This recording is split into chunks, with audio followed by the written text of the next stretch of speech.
দারুণ ভালো মাছ রে, খুব সুন্দর হয়েছে। আজ আমি রান্না করব একদম গ্রাম্য পদ্ধতিতে ইলিশ মাছ মুখী কচু আলুর ঝোল। আপনারা দেখতে থাকুন পুরো ভিডিওটা।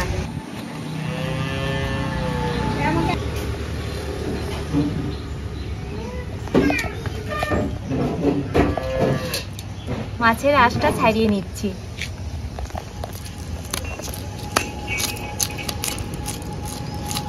দেখুন এইভাবে কত সহজে মাছের আঁশ ছাড়ানো যায়।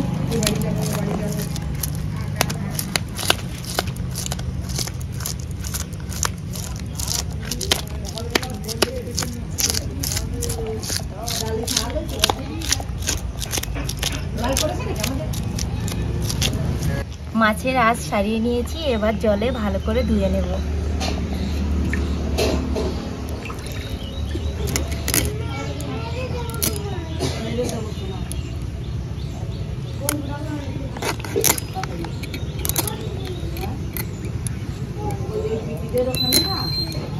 দেখুন কত সুন্দর টাটকা ইলিশ মাছ, একদম রক্ত লেগে আছে।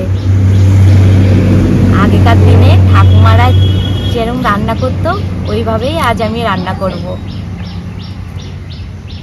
কাটার আগে ধুয়ে নিত মাছ।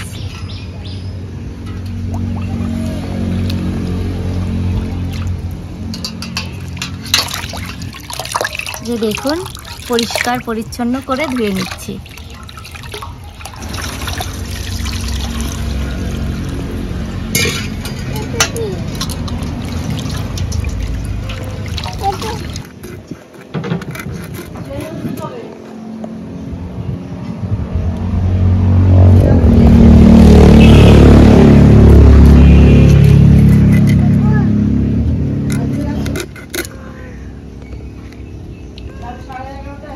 দেখুন পেটটা কত চওড়া, মনে হয় মাছটা খুব ভালো হবে।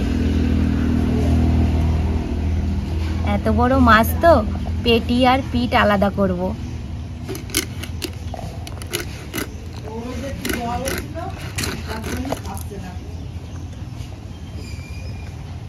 এই যে দেখুন পেটির পিচ এবার আলাদা করব।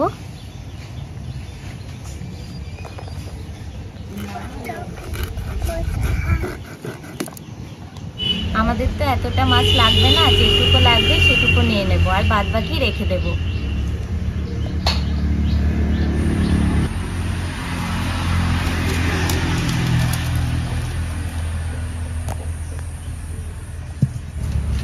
কড়াই গরম হতে থাক, ততক্ষণে আমি মাছে একে একে লবণ হলুদ মেখে নেব।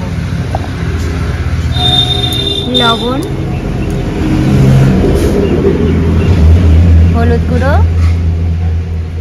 একটু সর্ষের তেল দিয়ে দেব। ভালো করে মাছটা মেখে নেব। কড়াই ভালোভাবে গরম হয়ে গেছে, এবার সর্ষের তেল দিয়ে দেব।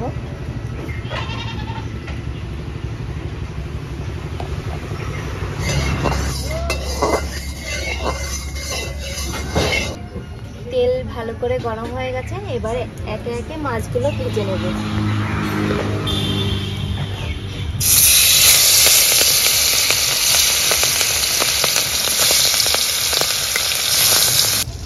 মাছ ভাজা হয়ে গেছে, এবার মাছ তুলে নেব।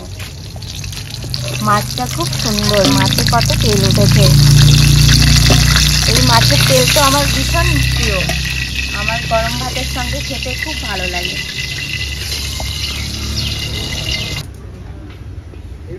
মাছ ভাজা তেলের মধ্যেই কেটে রাখা আলু আর কচু ভেজে নেব।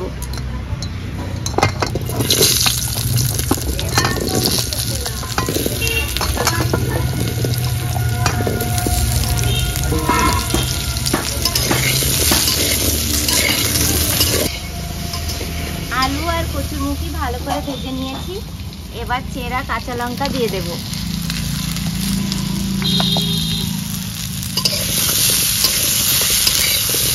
এবার ঝোলের জন্য পরিমাণ মতো জল দেব।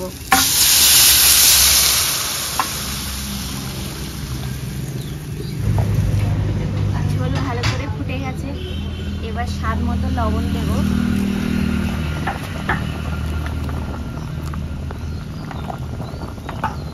পরিমাণ মতো হলুদ গুঁড়ো দিচ্ছি।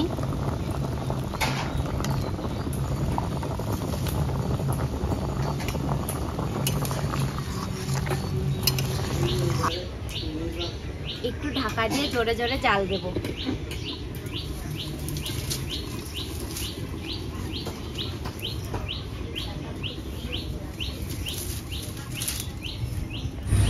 ঢাকা নামিয়ে দেখবো কচুরমুখী গলেছে কিনা।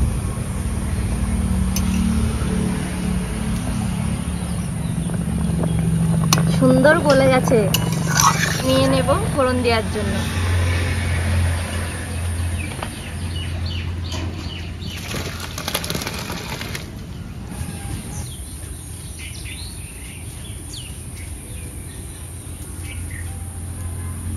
ফোড়ন দেওয়ার জন্য কড়াইয়ে সরষের তেল দিয়ে দেব। এবার ফোড়নে দেব তেজপাতা আর রাঁধুনি।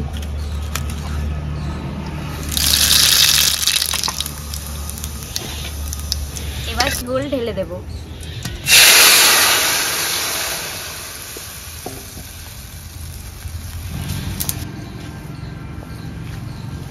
প্রিয়াঙ্কা কি রান্না করছো? মাছের ঝোল। এসো, ইলিশ মাছ কচুরমুখী আলু দিয়ে ঝোল করছি। বাহ, খুব দারুণ রান্না হয়েছে।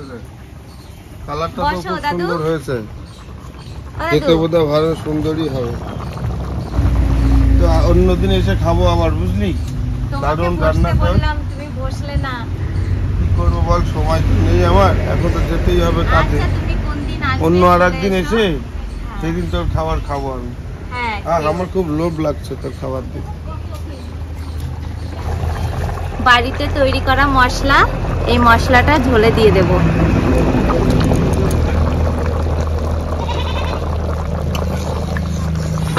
এই মশলাটা কি করে তৈরি করেছি অন্য একটা ভিডিওতে তৈরি করে দেখাবো। আজ তো ভীষণ বৃষ্টি হচ্ছিল, ওই জন্য সময় পাইনি দেখানোর।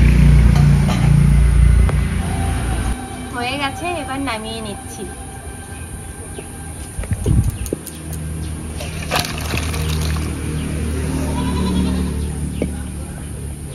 ও দাদু, এসো তাড়াতাড়ি, তোমার জন্য আমি ভাত বেড়ে নিয়ে বসে আছি।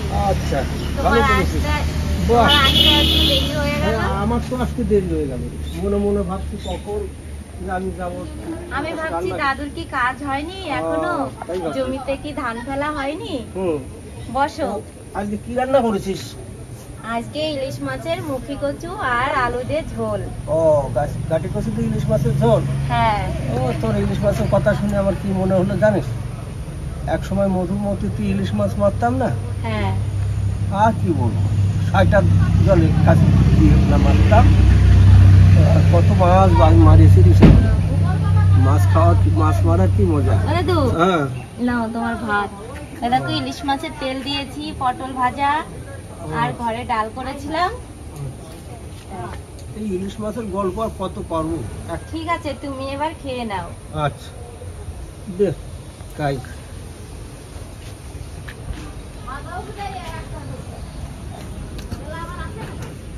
আলু দিয়ে কেমন রান্না করেছিস দেখে নেই, তো শখের রান্না করে রান্না। নাও।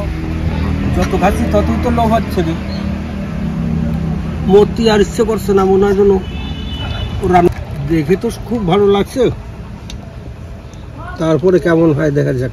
তোমার ভালো লাগলেই হবে দাদু। আমার ভালো লাগলে খেয়ে জানাও বন্ধুদের।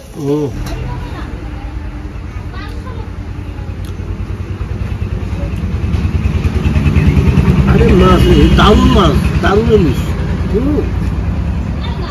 দারুণ ভালো মাছ রে, খুব সুন্দর হয়েছে। বাহ, এমন খাবার যে বহুদিনে খাইনি রে। এই শোন, হ্যাঁ বলো দাদু। তোর দাদু বুড়োলি হবে কি, এ খুব রসাল, এখনো খাবারের পুকুর, বুঝছিস?